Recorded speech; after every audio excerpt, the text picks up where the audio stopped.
I think the first conversations were in about 2007 when we first met up with the Lincoln Center Festival and started talking about the idea of bringing the entire repertoire to New York.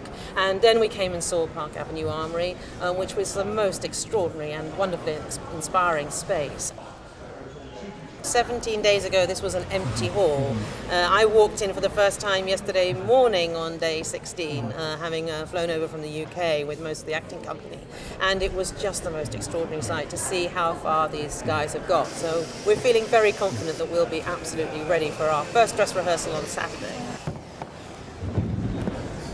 When we had the opportunity to start thinking about the idea of bringing the entire repertoire to New York, it did become very important for us to be able to present our work in New York in the same way that we would do in Stratford-upon-Avon. Back home in Stratford-upon-Avon, we've been redesigning our home theatre space as a thrust stage where the audience is wrapped around the auditorium, and that really creates a fantastic intimate relationship between the actor and the audience with itself. The furthest seat from the stage is only, we would say, 15 metres from the stage, and that's an incredibly important dimension for us. People enjoy sitting in our auditorium in all sorts of different spaces. We bring all our own wigs, absolutely everything. And everything is made at our home base in Stratford. Props, our costumes. Absolutely no expense spared on the dressing room, as you can see.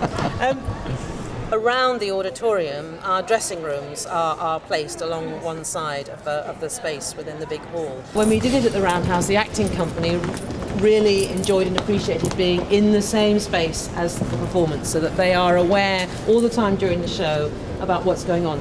They are, talking very quietly and whispering throughout the production. They are in the same room as the audience is going through the experience of the play. If we had to alter all of our productions to fit into a different staging arrangement, that would take an incredibly long time. But because we are a bit like a tortoise and we brought our shell with us, it means that for the acting company and for the technicians, effectively, we're just translating and transferring the whole thing across the ocean in exactly the same way. Coordination on something like this is phenomenal. Each person is dependent on the next person in the line doing their job when they said they were going to. And the teamwork on this has been absolutely fantastic. The Royal Shakespeare Company is very aware, that it is coming to a place where Shakespeare is performed regularly at a very, very high quality. Our password really is to have an ensemble of actors working in repertoire over a range of 5 productions. And so what that means is you, as an audience, you get to know those actors, you get to see them performing in different roles. And that heightens your interpretation and understanding and enjoyment of the piece.